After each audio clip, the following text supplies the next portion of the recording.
Major Mohammad Ali Shah इस वक्त हमारे साथ जुड़ रहे हैं तुषार, और उनसे समझना बहुत जरूरी है कि इस परीक्षण के क्या मायने हैं, क्योंकि ये कोई 2-4-5 किलो का बम तो है नहीं। मेजर मोहम्मद अली शाह, आपका बहुत बहुत स्वागत है। ये कोई 2-4-5 किलो का बम नहीं है, 500 किलो के बम के साथ चीन ट्रायल कर रहा है। ये सिर्फ ट्रायल तो नहीं है, कुछ दिखाना तो चाह रहा है चीन।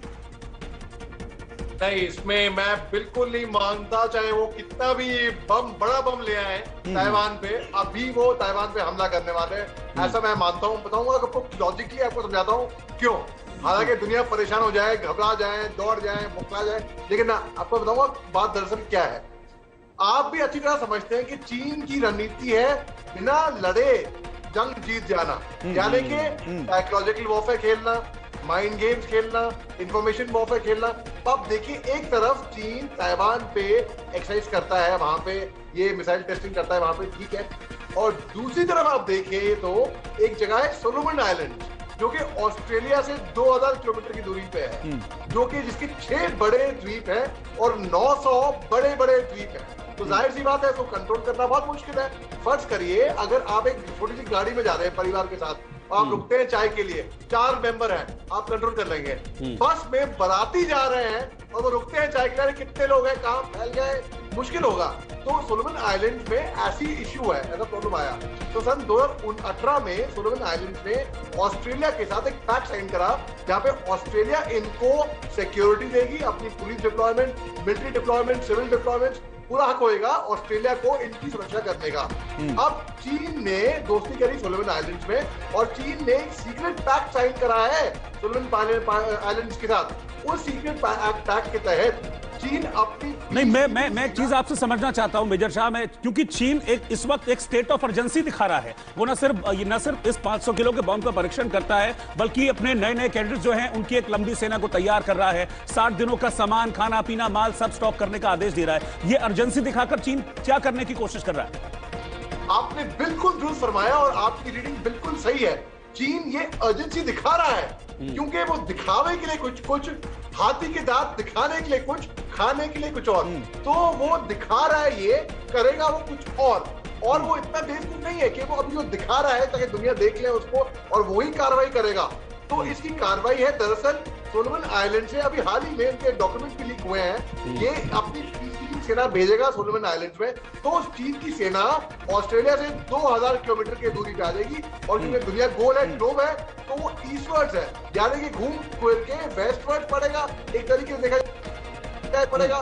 तो चीन अपनी सेना वायर से स्ट्रेटेजिकली वहां पे करेगा, और दिखावा यहाँ पे होएगा कि वो ताइवान पे हमला करने वाला है। किसकी बात, हाँ, ताइवान पे हमला वो जरूर करेगा, इस पे कोई शक की बात नहीं है।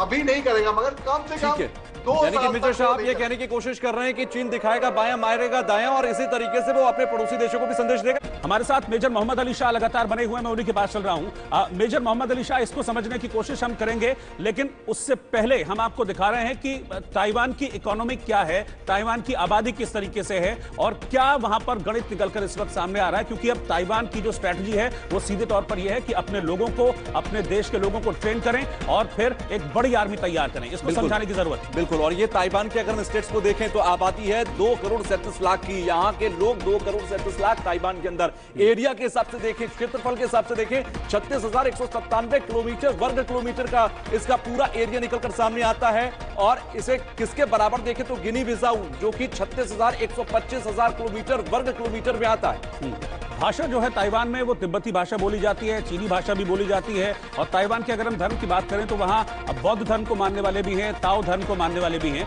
और अगर जीडीपी हम ताइवान को देखें तो 98.80 लाख करोड़ रुपए की जीडीपी ताइवान की है। लेकिन बात छोटे बड़े की नहीं है खुशहाल, बात छोटे बड़े की नहीं है।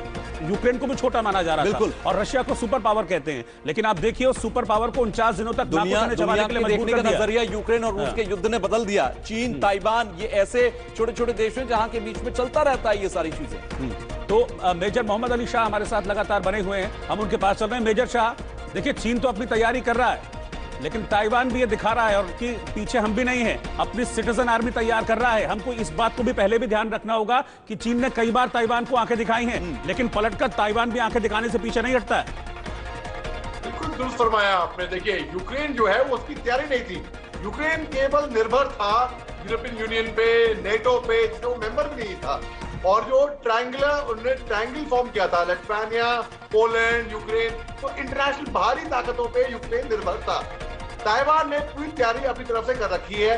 अमेरिकी सेना ताइवान के अंदर खुफिया तरीके से ताइवानियों को ट्रेनिंग भी दे रखी है, और ये चाइनीज फॉरेन मिनिस्टर ने ऑब्जेक्शन भी रेज किया था कि वो खुफिया ट्रेनिंग दे रही है, छुप के ट्रेनिंग दे रही है। छुप के क्यों ट्रेनिंग दे रही है? सुरेआम आओ। तो ताइवान ने पूरी तैयारी कर रखी है, अपनी हर जगह से ताइवान अपनी तरफ से सक्षम है।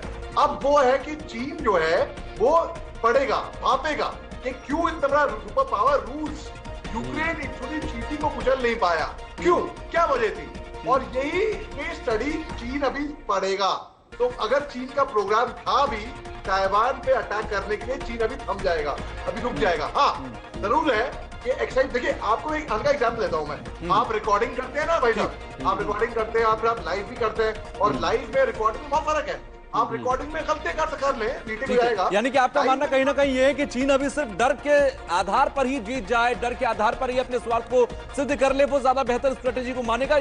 यहाँ ये चीन की स्ट्रेटेजी अगर होगी तो फिर वो डराना ताइवान के साथ साथ कई दूसरे मुल्कों को भी चाहेगा कि वो ये देख लें कि उसकी ताकत क्या है। फिलहाल ठीक है शाह, आपका हमसे जुड़ने के लिए बहुत बहुत शुक्रिया। नहीं, साथ में बने हैं आपके पास वापस लौटेंगे, आगे बहुत जरूरी है, आपसे बहुत सारी बातें हमको करनी है। लेकिन राष्ट्रपति ज़ेलेंस्की ने गिरफ्तार इस शख्स को जब किया तो ये कहा कि सीधे तौर पर यहां पर जासूसी की जा रही थी। यूक्रेन में विपक्षी नेता है ये, और विपक्षी नेता होने के नाते भी, और यहां पर अगर देखा जाए तो यहां पर इन पर आरोप ये लगा है कि ये एजेंट थे, पुतिन के एजेंट के तौर पर ये काम कर रहे थे। मेजर शाह हमारे साथ लगातार बने हुए हैं, उनके पास चलना जरूरी है, उनसे समझने की जरूरत है मेजर शाह से कि भाई अब ज़ेलेंस्की क्या दिखाना चाह रहे हैं। और मेजर शाह, क्योंकि अब इस तस्वीर के सामने आने के बाद जो ज़ेलेंस्की ने ट्वीट की है, मुझे लगता है कि ज़ेलेंस्की इस ट्वीट के जरिए इस तस्वीर को दुनिया के सामने रख के पुतिन को जीभ चिढ़ा रहे हैं कि कर लो, 49 दिन हो गए हैं, लेकिन दम हमारे अंदर भी है, हिम्मत टूटी नहीं है।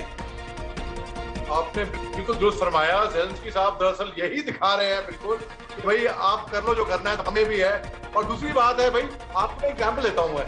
भाई हम ट्रेन में जा रहे हैं, ट्रेन में चोरी हो गई, ठीक है, चोर की तो गलती है, ये चोर ने चोरी करी, आपने अपना सामान सुरक्षित क्यों नहीं रखा, आपने चेन क्यों नहीं बांधी? तो जिसकी चोरी होती है गलती उसकी भी होती है। तो अगर वहां पे जासूस, फर्ज करिए, मैं नहीं कह रहा कि जासूस थे कि नहीं थे, अगर हम फर्ज करिए अगर जासूस होते भी, तो आपने अपनी इंफॉर्मेशन क्यों लीक करी? आप इतने कैजुअल क्यों हुए? आपने वो प्रोटेक्ट क्यों नहीं करा?